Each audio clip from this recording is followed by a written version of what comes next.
My parents filed the lawsuit 19 days after we buried my grandfather. The ground above his casket hadn't even settled yet. I remember the exact moment I found out. It was a Tuesday morning in early February, the kind of cold that doesn't just chill you, it presses against the windows like it wants inside. I was at my desk at the federal prosecutor's office in Boston, coffee going cold beside my keyboard, working through a stack of case files that needed review before the afternoon briefing. My phone buzzed. A text from Derek, my closest colleague down the hall. "Call me when you have a second, it's not work." I knew from the way he wrote it. Derek Ashford has been working alongside me for 6 years. He doesn't hedge. When he hedges, something is wrong. I called him from the hallway, away from the open office floor. "They filed, Selena." I didn't say anything. "Your parents, Damon and Camilla, they filed a petition this morning. Suffolk County probate. Undue influence." And he paused. "Selena, they're claiming you manipulated your grandfather into cutting your mother out of his estate." I stood in that hallway for a long moment. The fluorescent lights hummed above me. Someone walked past with a cup of coffee and nodded. I nodded back. "Okay," I said. "Okay, that's all you've got? I need to make a call." I went back to my desk. I read the case filing summary Derek forwarded to my email. I read it twice, slowly. The way my grandfather taught me to read any legal document, looking not just at what it says, but at what it's trying to do. Then I folded my hands on the desk, looked out the window at the gray February sky over Boston, and picked up my phone. I called Margaret Tolliver. "My name is Selena Foster. I'm 34 years old, I'm a federal prosecutor, and the two people who gave me life just accused me of being a predator. If you're listening from somewhere far away, drop your city in the comments so I can see how far this has traveled. And please, stay with me until the end." But to understand why I wasn't afraid, why I walked into that courthouse months later with my hands flat and steady on the defense table, you need to understand who Stanley Wallace was. And you need to understand what he left inside a small wooden box in the bottom drawer of his desk. Because that box is really where this story begins. Stanley Wallace did not come from money. He grew up in a small house in the kind of neighborhood where the lawns were patchy and the cars stayed parked in driveways for weeks at a time because gas was expensive and there weren't many places worth going. His father was a carpenter, a good one, the kind who took pride in joints that held and edges that were level, but a carpenter nonetheless. His mother worked part-time at the school district's administrative office. They weren't poor in the desperate sense, but they were the kind of family where every dollar had a destination before it arrived. Stanley was the first person in his family to go to college. He worked his way through on a combination of academic scholarship, weekend shifts at a hardware store, and a stubbornness about waste that he carried with him for the rest of his life. He never threw away a legal pad until every line was filled. He ate lunch at his desk most days. He drove the same car for 11 years. He got into law school on a full scholarship, graduated third in his class, spent 8 years as a civil litigator before being appointed to the bench at 42. Not the youngest judge in Massachusetts history, not anyone's dramatic headline, just a man who had done the work long enough and well enough that the appointment felt inevitable to everyone who knew him. He served as a civil court judge for 30 years. He retired at 72. What people on the outside saw was a distinguished career. What I saw, growing up in his house, watching him at his desk every evening after dinner, was something quieter and more complicated. He was a man who had built his entire life on the belief that systems work when people are honest inside them. That justice isn't a feeling, it's a record. It's documentation. It's the paper trail that survives after the emotion burns away. He kept records of everything. I didn't understand until much later why that habit would save me. The money, $2.8 million in total assets at the time of his death, was not luck and it was not inheritance. It was 40 years of a man who never spent more than he earned. The house in Brookline, Massachusetts, where I grew up.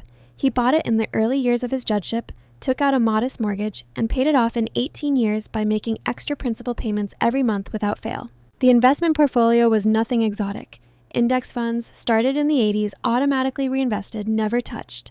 A small rental property on the outskirts of the city, bought when prices were low, rented steadily for over 2 decades.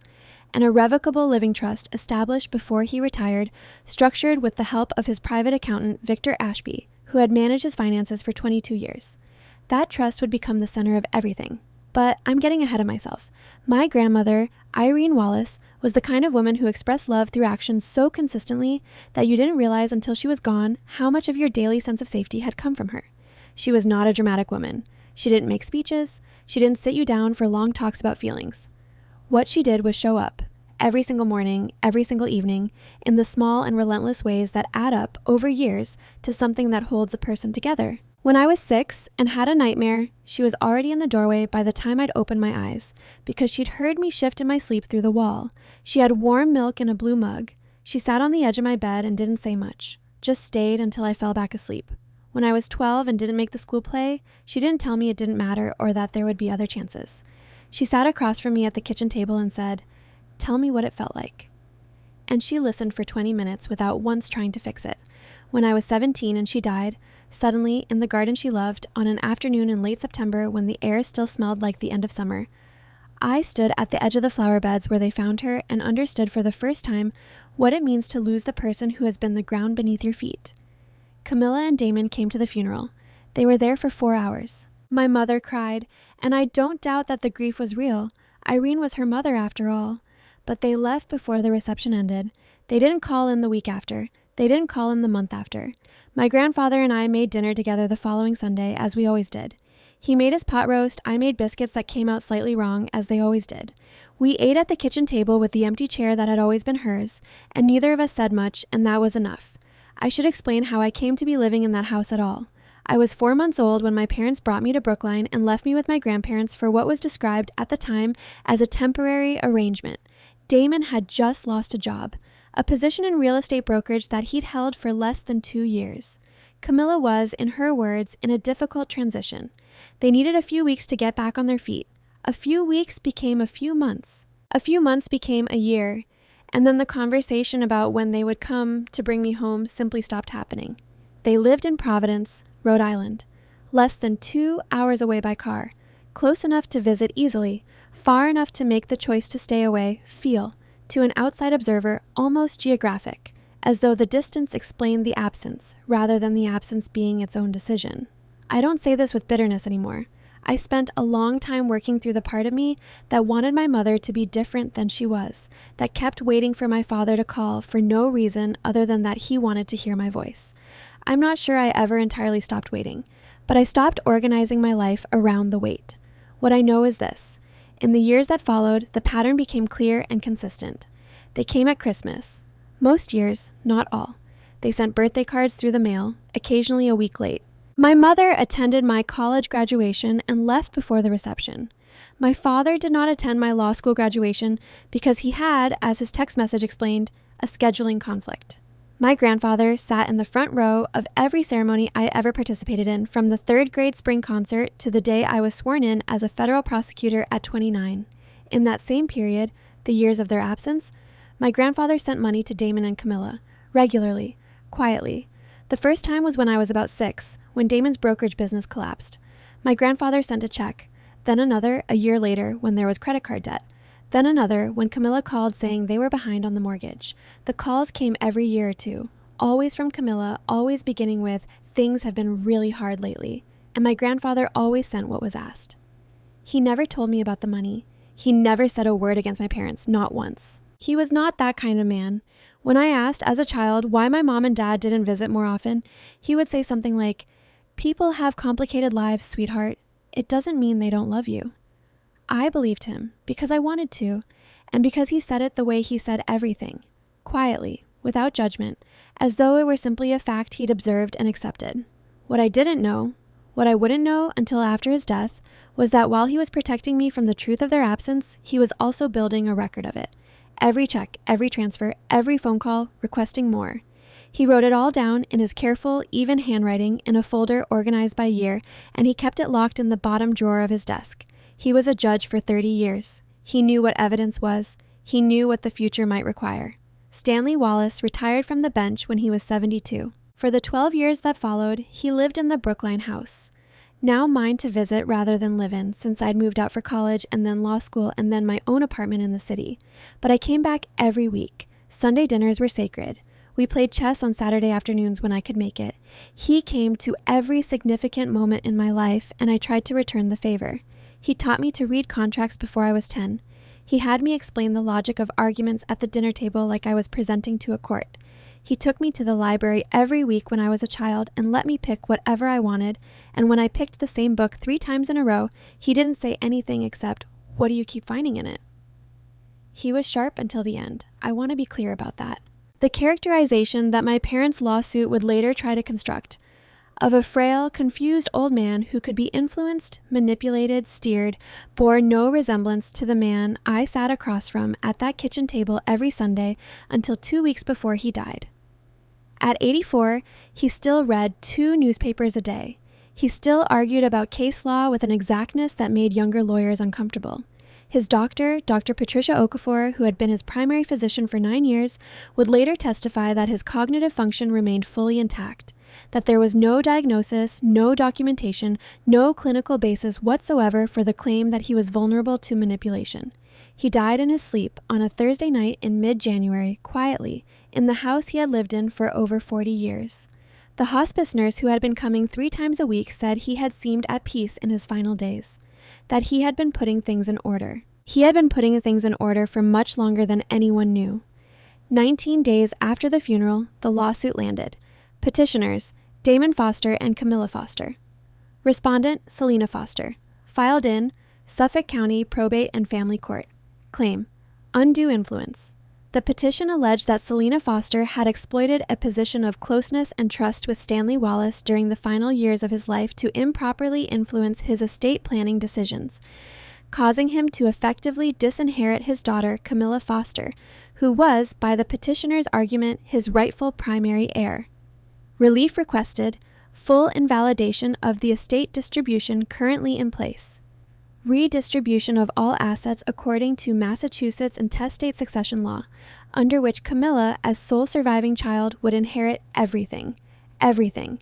The house in Brookline, the investment accounts, the rental property, $2. $8 million in assets that my grandfather had spent 4 decades building, one careful decision at a time. Their attorney was Richard Holt of Holt and Briggs, a firm that specialized in contested estates. Holt had a reputation in Boston legal circles for being effective in exactly this kind of case. Emotionally sympathetic clients, elderly deceased, a story that could be made to sound like exploitation if you framed it the right way and kept the jury, or in probate court the judge, focused on feeling rather than fact. I read the petition 3 times sitting at my kitchen table, a cup of tea going cold in front of me. I read it the way I read every document that crosses my desk at work. Not to react, but to understand. To see the architecture of what's being constructed and where the load-bearing walls are. The load-bearing wall of their case was simple.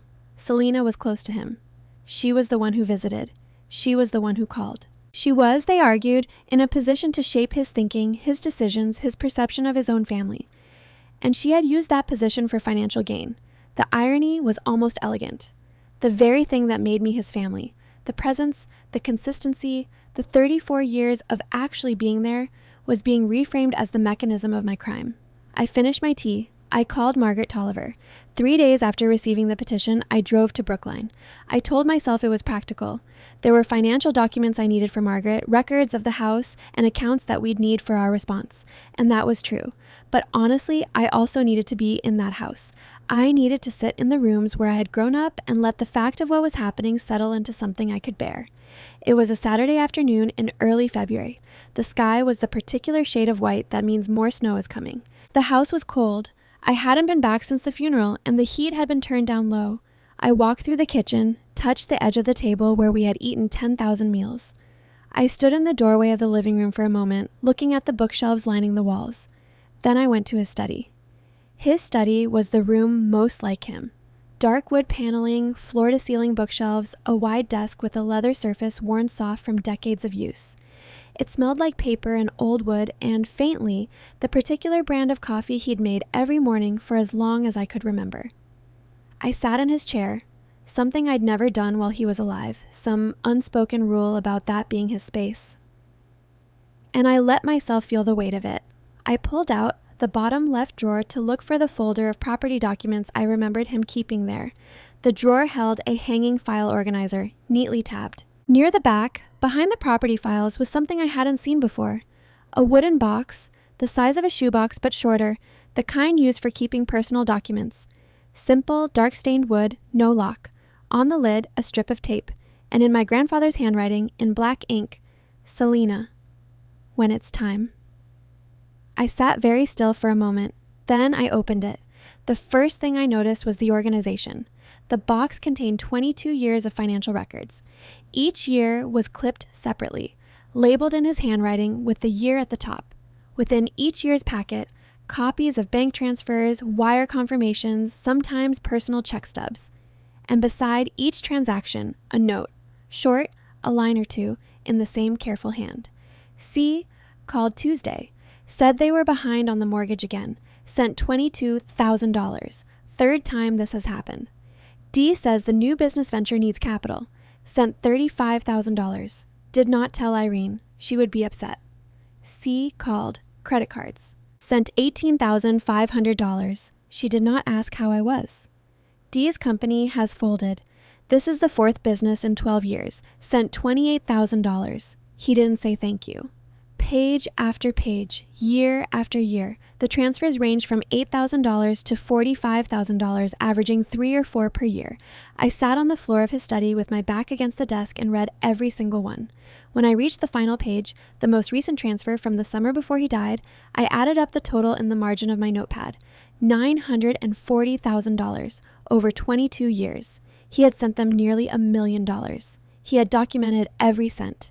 He had written a note beside each transaction, not with bitterness, not with commentary, but with the factual precision of a man who understood that documentation was a form of protection. He had known for a very long time what they were capable of, and he had been building the record. I was sitting on the floor of his study in the cold, with the box in my lap and 22 years of evidence spread across the hardwood when I started to cry.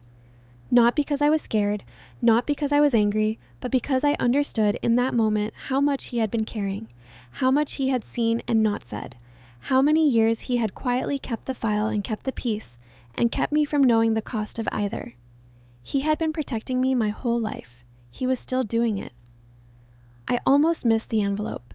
It was at the bottom of the box, beneath all the financial folders, flat against the wood. Thick white paper, the old-fashioned kind sealed with red wax, the same wax seal he had used on formal court documents in the years before everything went digital. On the front, in black ink, open only when they move against you. He had known they would do exactly this. He had prepared for it before he was gone, sealed the instructions in wax, and waited for me to find them. I pressed my thumb against the seal for a long moment. Then I broke it. Inside was not a letter.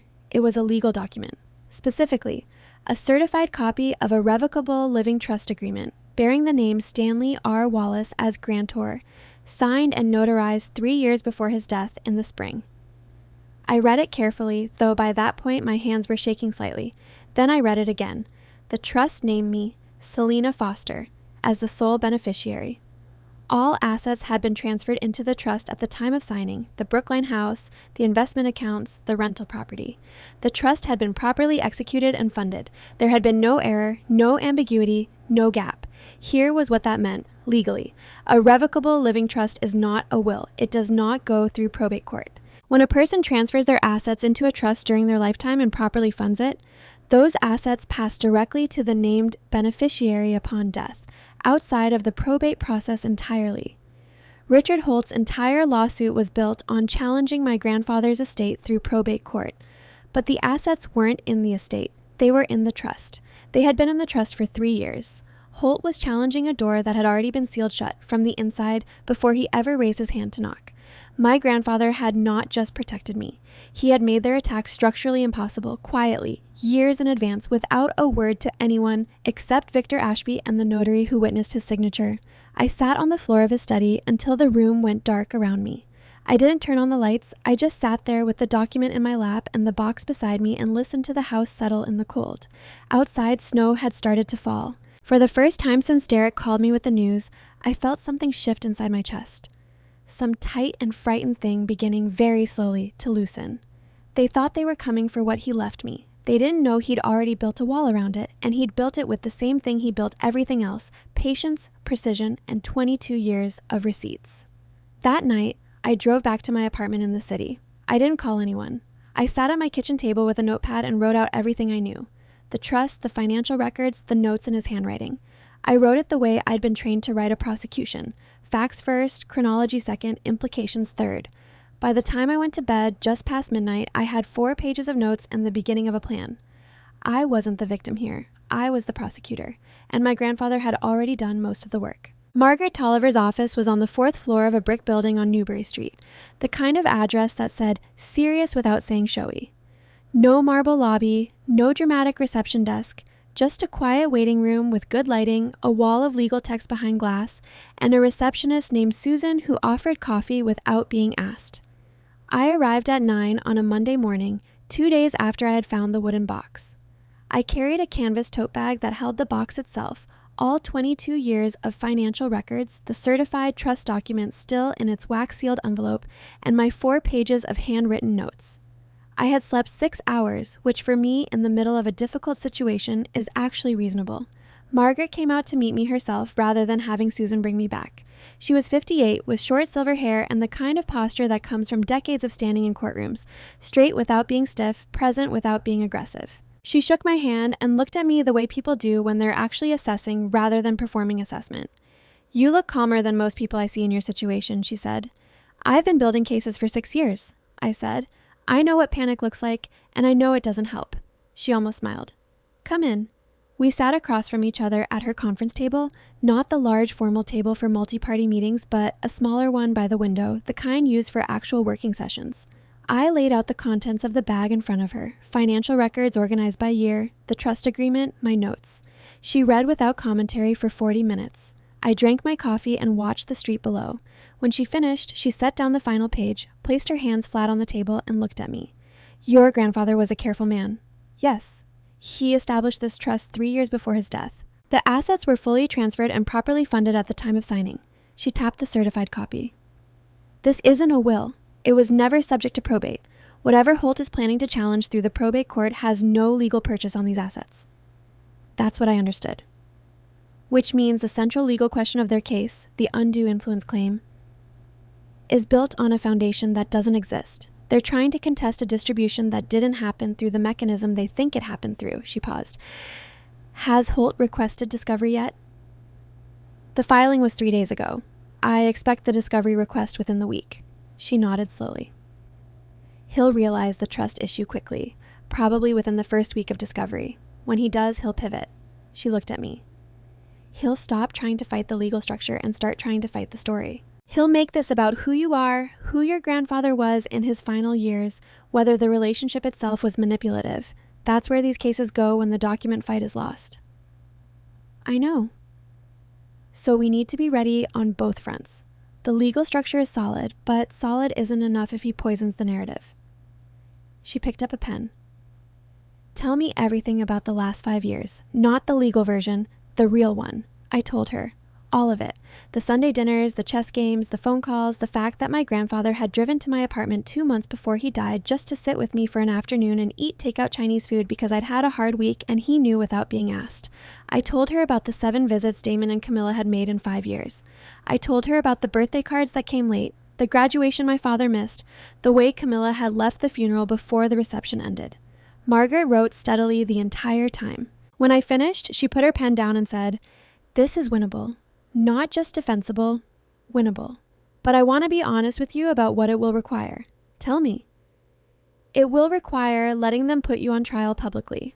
Holt will make sure the story gets out before the hearing. You'll walk into your office and people will have read things. You'll be looked at differently. People who respect you will wonder privately whether there's something to it." She looked at me directly. "Some people can't tolerate that. It breaks them down before they ever get to the courtroom. I need to know whether you can hold." I thought about my grandfather sitting in his study, 30 years on the bench, building the record in silence, not reacting, not defending himself in the wrong arena, just documenting, preparing, trusting the process. "I can hold," I said. She nodded once, as if that settled something. "Then let's build this." And she outlined what she called an 8-week preparation plan. We needed 5 categories of evidence: the legal documents themselves, the financial records with their implications, the medical documentation proving my grandfather's cognitive capacity, the historical visitation record establishing Damon and Camilla's pattern of absence, and character witnesses who could speak to the nature of my relationship with my grandfather, people outside our family who had observed it over years. By the time I left her office 3 hours later, I had a working list of 23 specific tasks. That night, I transferred them to a legal pad, organized them by priority and timeline, and started making calls. The first call I made the next morning was to Dr. Patricia Okafor. Dr. Okafor had been my grandfather's primary physician for 9 years. I had met her twice. Once when I'd driven him to an appointment, and once at a neighborhood gathering where she and her husband lived 3 blocks from the Brookline house. She was precise, warm in a professional way, and she had a particular quality I've learned to value in witnesses. She said exactly what she knew and nothing she didn't. I reached her assistant and left my name. She called back within 2 hours. "Selena," she said, "I heard about the filing. I've been expecting your call. I need to ask you something directly, Dr. Okafor." "Go ahead. Is there anything in my grandfather's medical history, anything at all, that could support a claim of cognitive vulnerability or diminished capacity in his final years?" A pause that lasted exactly long enough for me to know she was answering honestly rather than quickly. "No," she said. Stanley Wallace was one of the most cognitively intact patients I've seen at his age. His blood pressure was managed, his reflexes were appropriate for his years, and his mental acuity. His ability to reason, to retain complex information, to challenge me when he disagreed with a recommendation was remarkable. There is no diagnosis in his file, no documented episode, nothing that would credibly support what they're claiming. Would you be willing to testify to that? I'll have my attorney reach out to yours by end of week. I thanked her and wrote her name at the top of my witness list. The second call was harder. I called Eleanor Gibbs, my grandfather's neighbor of 20 years, on a Wednesday afternoon. Eleanor was 78, sharp-tongued in the way of women who stopped caring about managing impressions somewhere around 60. And she had been my grandfather's most reliable source of neighborhood news, emergency grocery runs, and honest opinion for as long as I could remember. "They filed, didn't they?" she said, before I'd finished explaining why I was calling. "Yes." "I know. Word travels." She made a sound that was somewhere between a scoff and a sigh. "I saw that woman, your mother, at the house exactly once in the last 4 years. Once. She stayed about an hour and a half and spent most of it on her phone in the garden. I know because I was weeding my front bed the whole time, and I watched the whole performance." A pause. "I'll tell that to whoever needs to hear it." I wrote her name on the list. The hardest call was to Professor Harold Simmons, who had been my thesis advisor at law school and who had written one of the 2 recommendation letters that helped me get my position at the prosecutor's office. He was 71, semi-retired, and the kind of person whose endorsement carried genuine weight precisely because he gave it rarely. I explained the situation. There was a long silence. "Selena," he said finally, "I have watched your career for 10 years. I know what kind of lawyer you are and what kind of person you are. Those are not separate things." Another pause. "Send me whatever form I need to fill out." I thanked him and hung up before I could say anything else. On a Thursday afternoon in the 3rd week of February, my phone rang from a number I didn't recognize, a Boston area code, but not one in my contacts. I answered with my usual caution. "Miss Foster, this is Victor Ashby. I was your grandfather's accountant for 22 years. I set down the file I'd been reading. "Mr. Ashby?" I said carefully. "Yes, I know who you are." "I expect you do." His voice was measured, a little dry, the voice of a man accustomed to delivering financial information with precision and without drama. "I've been following the news of the petition. I want you to know that your grandfather spoke to me about this possibility. He asked me, some time ago, before his health declined, to contact you if it ever came to this." "What did he ask you to tell me?" "He said, 'If they go to court, Victor, tell Selena about the letters.'" I was quiet for a moment. "What letters?" "I think we should meet in person," he said. "I have documents you'll want to see." Victor Ashby's office was in Cambridge, on the 3rd floor of a narrow building near Harvard Square. He was 67, with thick framed glasses and the neat, unhurried manner of a person who had spent a lifetime working with numbers and had come to trust them more than most things. He shook my hand, offered me water, and placed a manila folder on the desk between us without preamble. "Every time your grandfather sent money to Damon and Camilla Foster," he said, "a letter went with it. I drafted those letters, at your grandfather's instruction, beginning 22 years ago." I looked at the folder but didn't open it yet. "What kind of letter?" "An acknowledgement letter, 1 page, plain language." He folded his hands. The letter documented the amount being transferred and classified it explicitly as a conditional loan, not a gift. The condition was stated clearly. If the recipient ever initiated legal proceedings to contest Stanley Wallace's estate or estate planning decisions after his death, the full outstanding balance of all transfers received would immediately become a recoverable debt enforceable through civil litigation. The room was very quiet. And they signed them, I said. It wasn't really a question. Every one. 22 years, every transfer. Damon Foster's signature on 31 letters. Camilla Foster's signature on 31 letters. I opened the folder. The letters were organized chronologically, oldest on top. The formatting was clean, the language precise. Amount. Date. Classification. Conditional loan. Condition. Non-contestation of estate. Signature line. 2 signatures per letter, followed by Victor's signature as witness. I turned to the most recent letter. The date was 14 months before my grandfather died. The amount, $28,000. Both signatures, in the familiar handwriting I'd seen on birthday cards my whole life. Did they understand what they were signing? I asked. Victor was quiet for a moment. I can only speak to what the document says and what my role in preparing it was. I cannot tell you what they understood or chose to understand. He paused. What I can tell you is that the language was not ambiguous, and your grandfather reviewed every letter before it was sent. Total transfers across all 31 letters. $940,000. By initiating their lawsuit, Damon and Camilla Foster had triggered the condition they had signed their names to 31 times. The $940,000 they had received over 22 years was now, by the terms of their own signatures, a recoverable debt. They had come to take everything from me. They had forgotten that they had spent 2 decades signing their names to the reason they couldn't. I sat with that for a long moment. Then I picked up my pen and added Victor Ashby to the witness list. By the end of March, we had assembled what Margaret called the most comprehensive pre-hearing file she had seen in 30 years of estate litigation. The legal foundation, the trust agreement, properly executed and funded, removing all assets from probate jurisdiction. Holt had already discovered this. We could tell by the way his discovery request shifted in week 3, pivoting away from document challenges and toward exactly the narrative attack Margaret had predicted. He was no longer trying to invalidate the trust. He was trying to prove that the trust itself was the product of manipulation. The financial record, 22 years of documented transfers, Victor Ashby's letters, 31 signed acknowledgments, $940,000 in conditional loans, now technically due and payable. The medical record, Dr. Okafor's full file, covering 9 years of my grandfather's care, cognitive assessment scores, neurological evaluations, documented absence of any dementia markers or capacity concerns. A written statement, later formalized as testimony, that Stanley Wallace had been fully capable of independent legal and financial decision-making until the final weeks of his life. The visitation record. Margaret's investigative consultant had pulled together a comprehensive account of Damon and Camilla's physical presence in my grandfather's life over the preceding 5 years. Security footage from the Neighborhood Association's camera system. GPS, records obtained through the discovery process. Visitor logs from the hospice service. 7 visits in 5 years.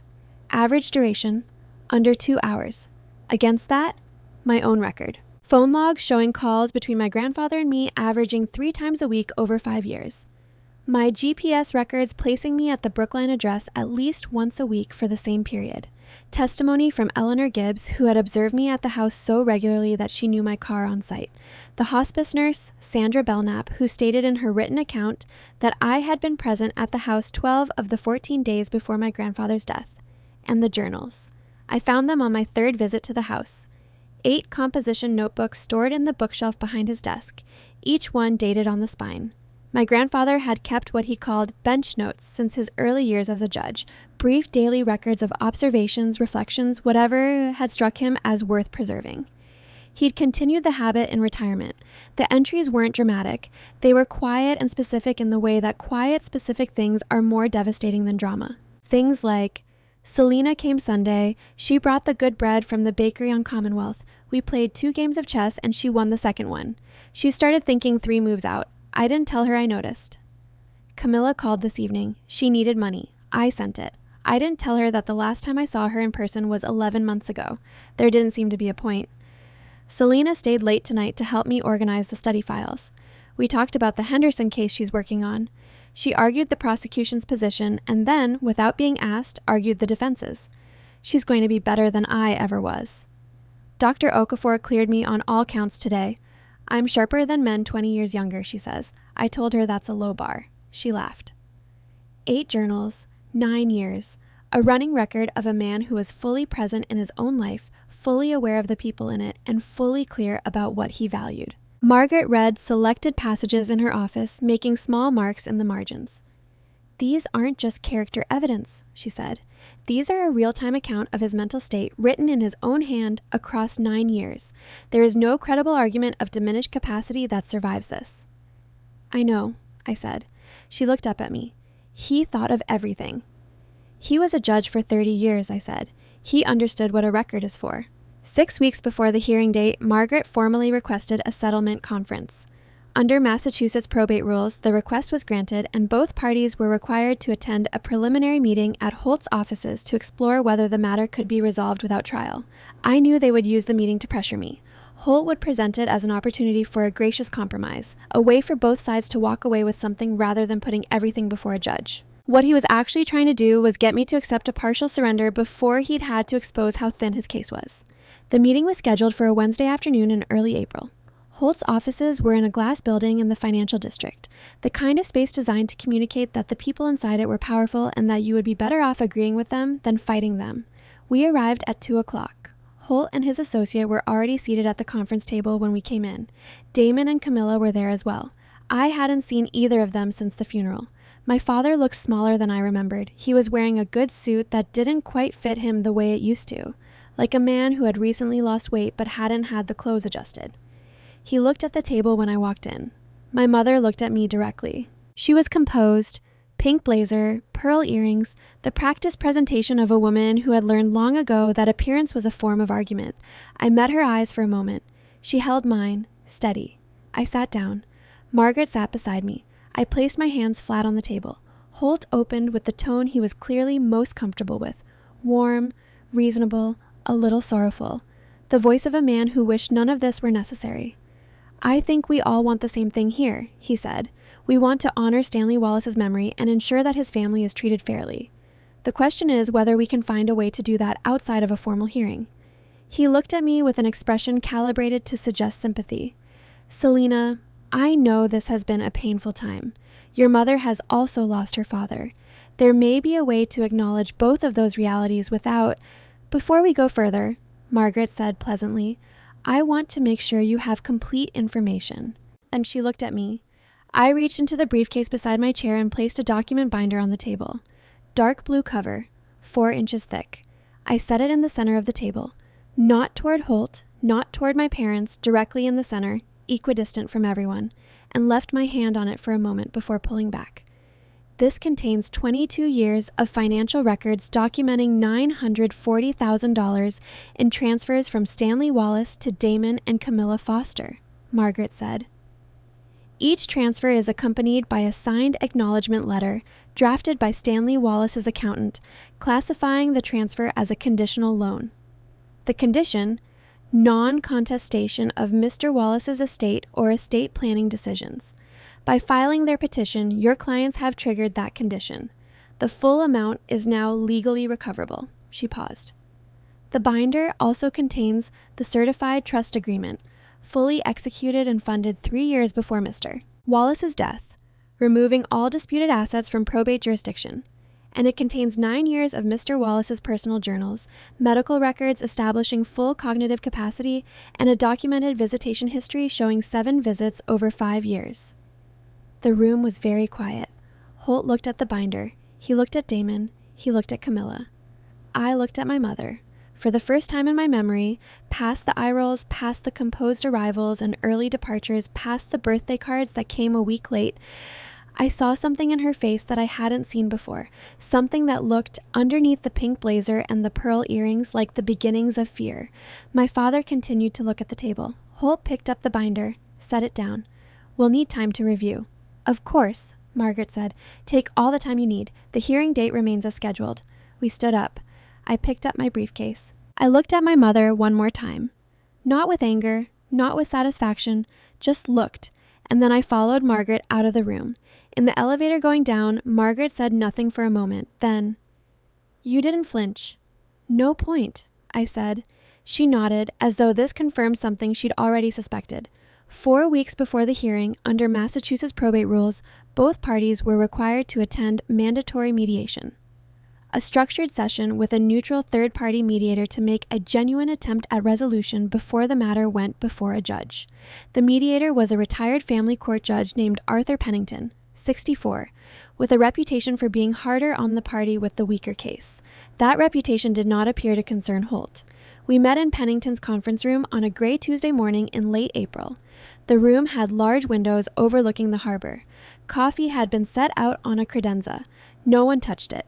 Pennington opened with a brief statement about the mediation process, confidential, non-binding, an opportunity for both parties to be heard, and then turned to Holt. Holt presented his client's position for approximately 20 minutes. The story he told was familiar by now. Devoted daughter, grieving father, a granddaughter who had positioned herself as indispensable and gradually steered a vulnerable man away from his real family. He spoke about Camilla's love for her father, her pain at feeling shut out, her desire only for fairness. Then he said that he had something new to share. He placed a printed email on the table and passed copies around. The email was from my grandfather's address to Camilla's, dated the previous summer, about 8 months before he died. The portion Holt had printed read, "My daughter deserves more than what she has." Holt let that sit for a moment. "This email," he said, "demonstrates that Stanley Wallace himself had concerns about the distribution of his estate and felt that Camilla was not being treated equitably. We believe this undermines any claim that his estate planning decisions were made with full confidence and without outside pressure." Pennington looked at the email, then at Margaret. Margaret had not moved. She was reading the email with the calm attention of someone who already knew something the room didn't. "Mr. Pennington," she said, "I'd like to invoke Rule 106, the rule of completeness. This email appears to be an excerpt from a longer communication chain. I'd like to request the complete thread." Holt's associate, a young woman who had been taking notes at the end of the table, looked at Holt. Something passed between them. "The portion I've shared is the relevant, I understand your position," Margaret said, with the particular patience of a person who is not actually asking. "But the rule of completeness exists precisely so that selective quotation cannot be used to misrepresent a document's full meaning. I'm requesting the complete chain. If it isn't provided here, I'll file for it formally before the hearing." Pennington said, "Produce the full chain, Mr. Holt." There was a pause. Not long, but long enough. Then Holt's associate opened her laptop and printed something from her email. She walked it to the table and placed it face down in the center. Margaret picked it up and read it without expression. Then she read it aloud. "My grandfather's email to Camilla, complete in full.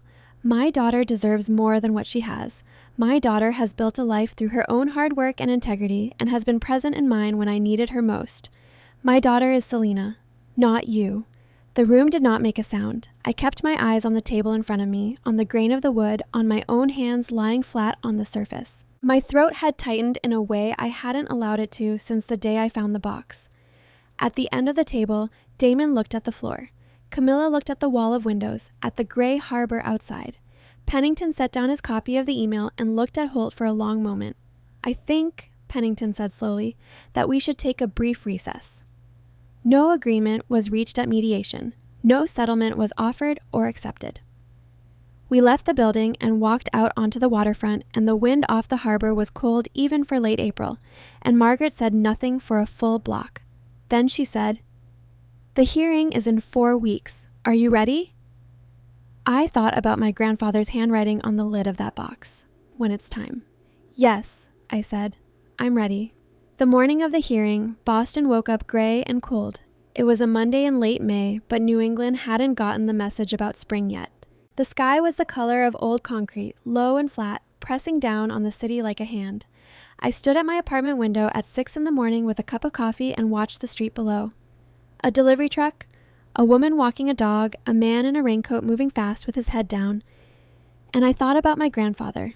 Not about the case, not about the documents, the witnesses, the strategy, just about him. About the way he used to sit in the kitchen on Sunday mornings in his reading glasses and his flannel shirt, before he'd gotten properly dressed for the day, working through the newspaper with a pencil, marking things he wanted to think about later. About the way he'd look up when I came in and say, without preamble, whatever was on his mind, some question about a case I was working on, or a thought he'd had about something I'd said the week before, as though our conversations were one long continuous thing that simply paused between Sundays and resumed. I had worn his favorite color when I dressed that morning, a dark navy blue. I had a suit in that color that I'd bought for a particularly important trial 2 years ago and saved for occasions that required it. I put it on carefully, checked myself in the mirror, and thought, he would have said, "You look like a lawyer," which, from him, was the highest possible compliment. I picked up my briefcase and left.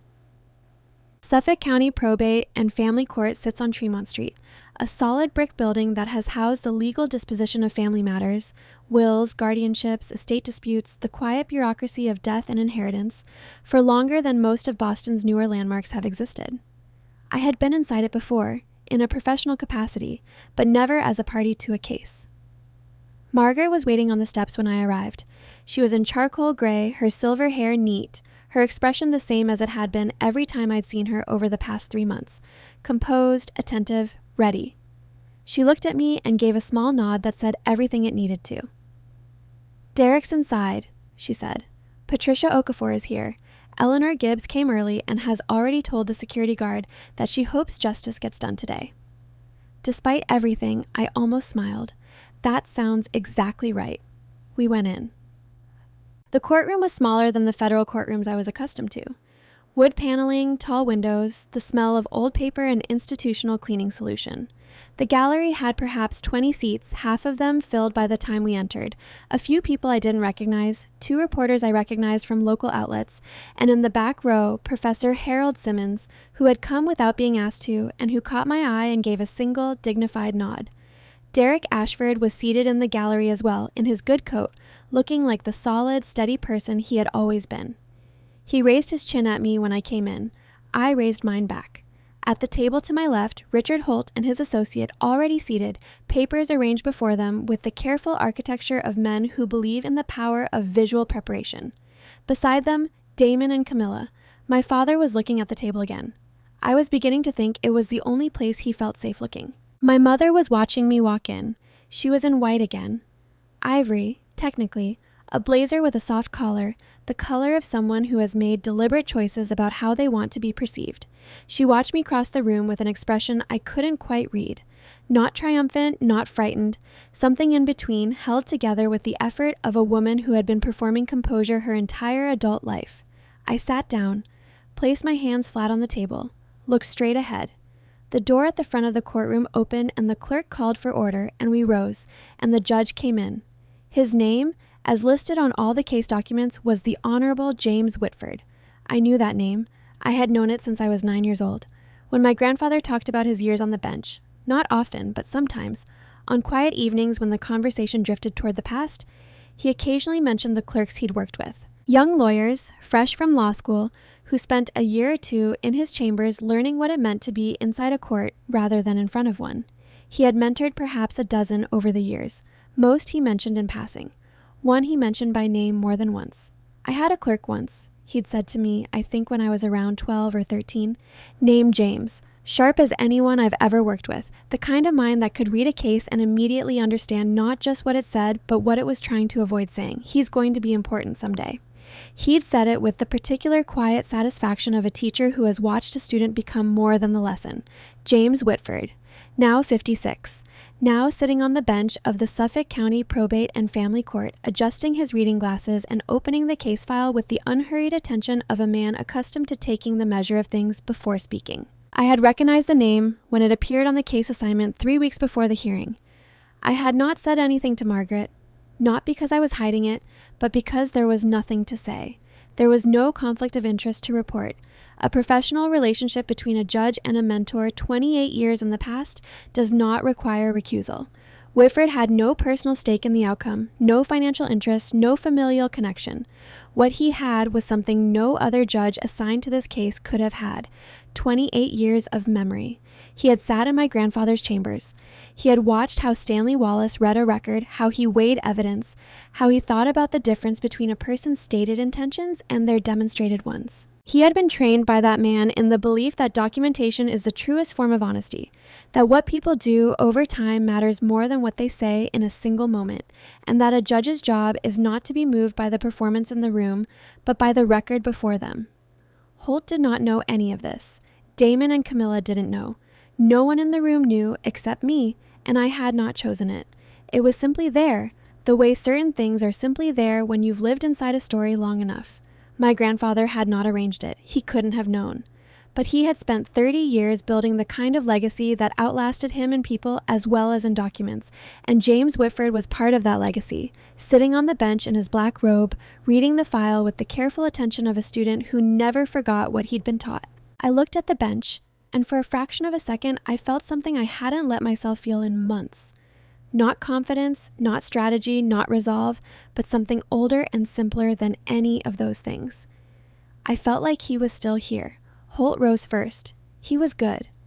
I want to be honest about that, because dismissing competent opposition is its own kind of blindness. He was well prepared, he was controlled, and he told the story he'd been building for months with the practiced ease of a man who had told similar stories many times.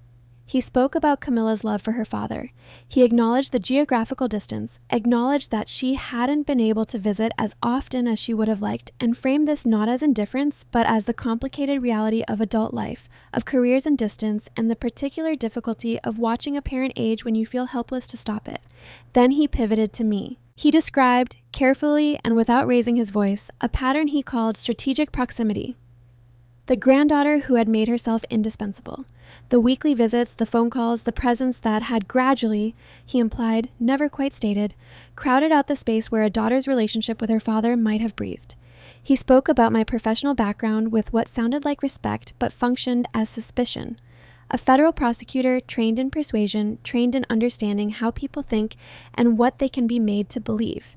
He concluded by asking the court to look past the legal documents, which he acknowledged presented challenges for his client's case, and consider the human reality. The question, he said, is not just whether the paperwork is in order. It is whether the decisions that paperwork reflects were truly free. Judge Whitford listened without expression. When Holt sat down, he made a brief note and looked at Margaret. Margaret stood and said almost nothing by way of opening. 4 sentences.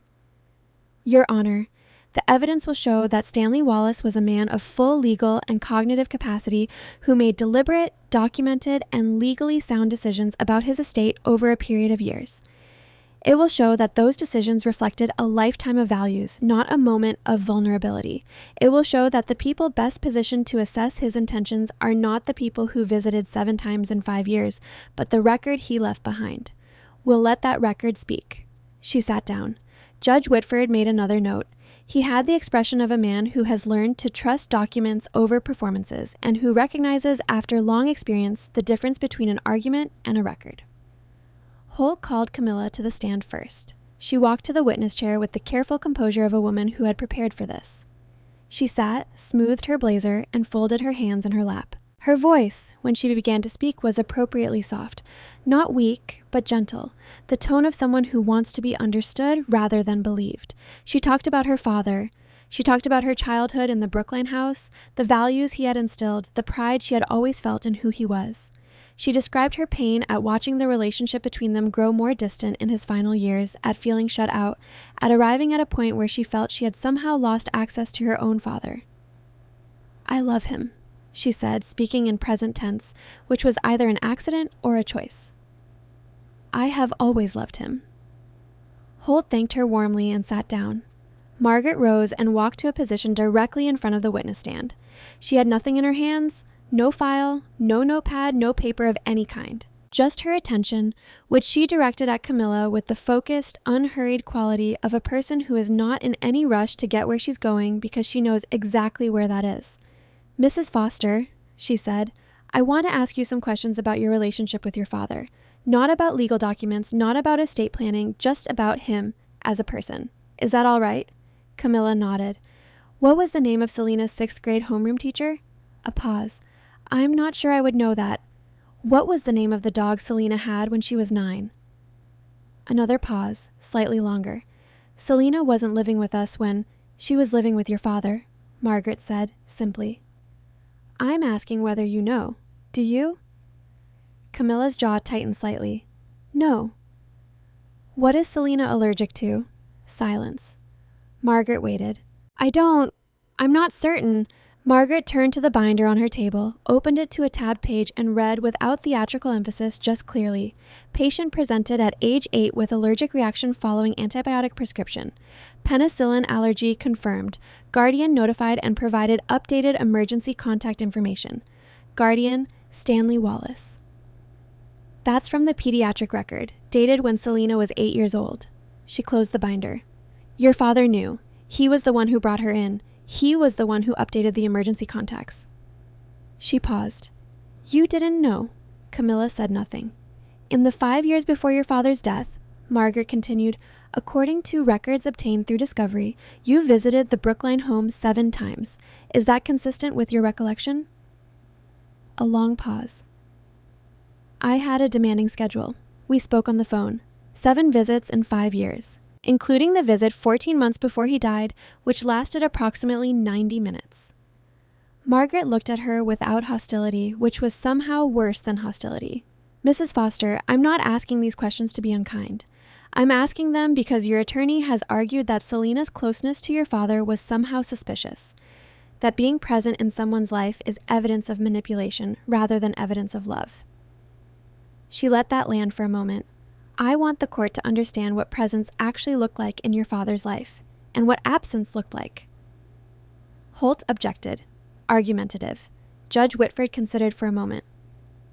I'll allow it. The witness may answer. Camilla looked at her hands. When she spoke, her voice had lost the careful softness of her prepared testimony. I know I wasn't there enough, she said. I know that. No further questions, Margaret said quietly and sat down. Damon's testimony was brief. Margaret kept her cross-examination to 3 questions. Did he attend Selena's law school graduation? He had not. Had he ever, in the time Selena lived with Stanley Wallace, contacted her teachers, her doctors, or any of the institutions responsible for her welfare? He had not. When was the last time he had spoken to Stanley Wallace on the phone before his death, not to ask for money, but simply to speak with him? He thought about this for a long time. Maybe 2 years before he died, he said finally. Maybe a little more. Margaret nodded and sat down without another word. After the witness testimony, after the documentary evidence had been formally entered into the record, the trust agreement, the financial records, the acknowledgement letters, the medical files, the journals, Margaret rose and addressed the judge. Your Honor, I have one final item to enter into evidence. It is a letter written by Stanley Wallace in his own hand and left with his personal documents alongside the trust. It is addressed not to any specific person, but, in his words, to anyone who questions. She looked at the judge. I'd like to read it into the record, with the court's permission. Judge Whitford looked at the document already submitted. Proceed. Margaret held the letter, 1 page, standard paper, the clean, even handwriting I knew from 22 years of birthday inscriptions and chess game annotations and the note on the lid of the wooden box. She read without performance, just the words, in his voice, which was enough. To anyone who questions, I am writing this in the spring, 3 years before I expect to die, though one is never entirely certain about such timelines. I am writing it because I have spent 30 years as a judge and I understand what happens when intent is not documented. I am writing it because I know my daughter and I know what she is capable of, and I would rather speak plainly now than be misrepresented later. I built what I have over 40 years. I built it the way my father built furniture, carefully, without waste, with attention to whether the joints would hold. I did not inherit it. I did not receive it. I earned it, in the specific sense that I traded years of careful living for it, and I am entitled to decide where it goes. My daughter Camilla is my blood and I love her. I have sent her money for 22 years because she needed it and because I did not know how else to reach her, and because a father does not stop hoping even when hope is not rational. I do not regret the money. I regret that the money was the only language we had left. Selena Foster came to me as an infant and became, without any legal ceremony or formal declaration, the most present person in my life for 34 years. She was there when Irene died. She was there every Sunday. She was there when I needed someone to argue with about case law, and when I needed someone to sit quietly in the same room, and when I needed someone to drive me to a doctor's appointment and pretend it wasn't difficult for either of us. She never asked what she would receive. She never positioned herself. She simply showed up consistently for decades because that is who she is. I am not leaving my estate to Selena because I was confused. I am not leaving it to her because she manipulated me. I am leaving it to her because she is, by every measure that matters to me, my family. Not by blood, by record, by the accumulated evidence of 34 years of presence. If anyone disputes this, I have left the documentation. I spent 30 years on the bench believing that records tell the truth that people are sometimes afraid to say aloud. I believe it still. I am trusting the record to speak for me. I am not leaving my estate to the person who carries my name. I am leaving it to the person who showed up. I believe those two things should have been the same. They were not. That is not Selena's fault. Stanley R. Wallace. Margaret placed the letter carefully on the exhibit table and sat down. The courtroom was completely still. I was looking at the wood grain of the table in front of me. My hands were flat on the surface. Somewhere behind my sternum, something was pulling tight, and I breathed through it, slowly, the way you learn to breathe through things when you've had a lot of practice. Judge Whitford sat with the letter before him for a long moment. He read it again, silently, all the way through. Then he set it down, removed his reading glasses, and looked at the room. His gaze moved from the letter to my grandfather's journals, stacked on the exhibit table, to the binder of financial records, to the trust agreement with its notarized seal. He looked at these things the way a person looks at something they recognize, not the documents themselves perhaps, but the mind behind them, the method, the belief that truth, properly recorded, can survive the person who holds it. I wondered what he was remembering, whether there was a specific moment, a conversation in chambers, a lesson over a case file, a comment about evidence and record keeping, that he was seeing in a different light now. He put his glasses back on. After reviewing the complete record submitted by both parties, he said, the court finds as follows. His voice was measured, deliberate, the voice of a man who chooses words with care. First, with respect to the trust agreement, the revocable living trust established by Stanley R. Wallace was properly executed, properly funded, and legally valid at the time of his death. The assets held within the trust passed to the named beneficiary outside of probate jurisdiction. The petition challenge through probate proceedings has no legal basis with respect to these assets. On this ground alone, the petition fails. Holt was making notes on his legal pad without looking up.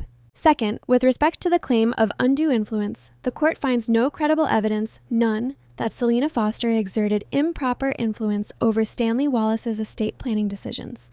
To the contrary, the evidence establishes that Mr. Wallace was cognitively intact, that his decisions were deliberate and documented over a period of years, and that his estate planning choices reflect consistent values demonstrated across decades of his life. The claim of undue influence is without merit. He paused. The petition is dismissed. Attorney's fees and court costs are awarded to the respondent. The gavel came down. The sound of it was smaller than I expected. A single clean sound in a quiet room, and then the rustle of people beginning to move, Holt's associate gathering papers, the clerk making notes, voices starting up in the gallery behind me. Margaret put her hand briefly on my arm, not a celebration, just acknowledgement. This happened. It's done. I exhaled slowly, and for a moment I just sat there with my hands on the table and let the room come back to me piece by piece. The gallery emptied quickly. Holt was speaking in low tones to his associate. Damon had stood and was putting on his coat with the careful movements of a man who doesn't know what to do with his hands. I was gathering my files when I heard footsteps approaching. I didn't need to look up. Selena. My mother's voice, lower than usual. The careful softness of the witness stand was gone. What was left was something smaller and I think more real. I finished securing the clasp on my briefcase before I turned around. She was standing 2 feet away, without the courtroom between us, without the ivory blazer doing its work, without anything to perform for. She looked, for the first time I could remember, like a woman who was tired of performing. I know that nothing I say right now is enough, she said.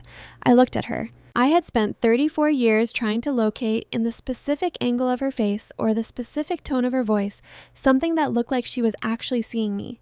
I thought about the birthday cards, the graduated early from the reception, the phone calls to my grandfather that began with how hard things had been and ended with an amount. No, I said, it isn't. I want you to know Camilla. I used her name because it was the honest name for what she was, not because I wanted to hurt her, but because I had stopped being able to pretend. I don't have anything to say to you right now. Maybe not ever. I haven't decided. I picked up my briefcase. What I know is that whatever happened in this room today and whatever happens after, I'm going to be okay. I've always been okay. That's the thing you and Damon never understood. He made sure of it. She didn't say anything else. I don't know if that was because she had nothing left to say or because she finally understood that I meant it. I walked past her and out of the courtroom, into the marble corridor, and then through the glass doors and down the front steps into the gray May morning. The call started within the hour. Derek, I'm buying dinner. You don't get a vote. Dr. Okafor, I am very glad the record was sufficient. Eleanor Gibbs, I told that security guard this morning. Justice, I told him. Professor Simmons left a voicemail that was 3 sentences long, each one chosen with the same care he brought to everything, and I listened to it twice on the drive back to Brookline. I drove to the house. I sat in my grandfather's study for a long time that evening, not doing anything specific, not reading, not working, not planning, just sitting in his chair, in the room that smelled like him, with the wooden box on the desk in front of me. The room was getting dark, and I didn't turn on the lights. The street lamp outside came on at some point and threw a pale rectangle across the floor. I thought about the first time I had sat in this chair, the day after receiving the petition, the day I opened the box and understood what he had done. I had thought then that the box was his gift to me, his preparation, his documentation, his careful construction of a defense he wouldn't be alive to give himself. I understood now that the box was only the last gift. The real gift had been everything before it. The 34 years, the Sunday dinners, the chess lessons, the library trips, the front row seat at every small ceremony of my life. The box was the armor. The years were the person it was built to protect. In the weeks that followed, I made the decisions about the estate with Margaret's guidance, the Brookline house I kept. This surprised some people, including Derek, who had assumed I might sell it and buy something closer to the office. I couldn't explain it easily except to say that the house was not an asset to me. It was an address that meant something. Ba Irene's tulip bulbs were still in the garden, tended, I discovered, by Eleanor Gibbs, who had quietly watered and divided them every spring for 3 years, while my grandfather's health declined and then after he was gone. When I knocked on her door to thank her, she waved her hand dismissively and said, "Someone had to." The investment accounts and rental property I managed through a financial advisor recommended by Victor Ashby. I lived on my salary, the way my grandfather had always insisted a person should, from what you earn, not from what you've inherited. From the estate, I set aside a specific sum to establish a scholarship fund at my grandfather's law school, not in my name and not in a way that required ceremony or announcement. I asked that it be named the Wallace Fund, that it go to students demonstrating financial need and academic merit, and that no publicity be attached to it. The law school's development office sent a letter of confirmation. I filed it in the wooden box beside the last of his journals. As for the $940,000 in conditional loans, the 31 signed letters that Damon and Camilla had triggered when they filed their petition, Margaret presented me with a clear-eyed summary of my legal options. The debt was enforceable. Victor Ashby's documentation was airtight. If I chose to pursue it, the outcome was not in serious doubt. I thought about it for 3 days. Then I called Margaret. "I'm not going to pursue it," I said. A brief pause. "That's your decision to make." "My grandfather didn't document those loans to collect them," I said. "He documented them to protect me from exactly what happened. The protection worked. That's what the record was for." Another pause, shorter this time. "All right." "He wasn't a vengeful man," I said. "I don't want to become something he wouldn't recognize." The first truly warm weekend came in early June. I drove to Brookline on a Saturday morning and spent the day in the garden. Not because I particularly know what I'm doing in a garden, but because it felt like the right place to be. Eleanor came over at noon with sandwiches, and we ate on the back step, and she told me things about my grandfather I hadn't known, that he used to leave books on her doorstep when he thought she'd like them, that he had once spent an entire afternoon helping her dispute an incorrect property tax assessment because he thought it was wrong and he had the knowledge to help, that in the final months, when he was too tired to spend long in the garden himself, he used to sit in the chair by the back window and watch her work and hers through the fence. He liked watching things that were alive and growing, she said. I think it made him feel like things were continuing.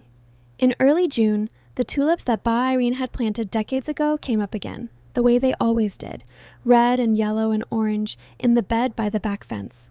I had been coming to this garden my whole life.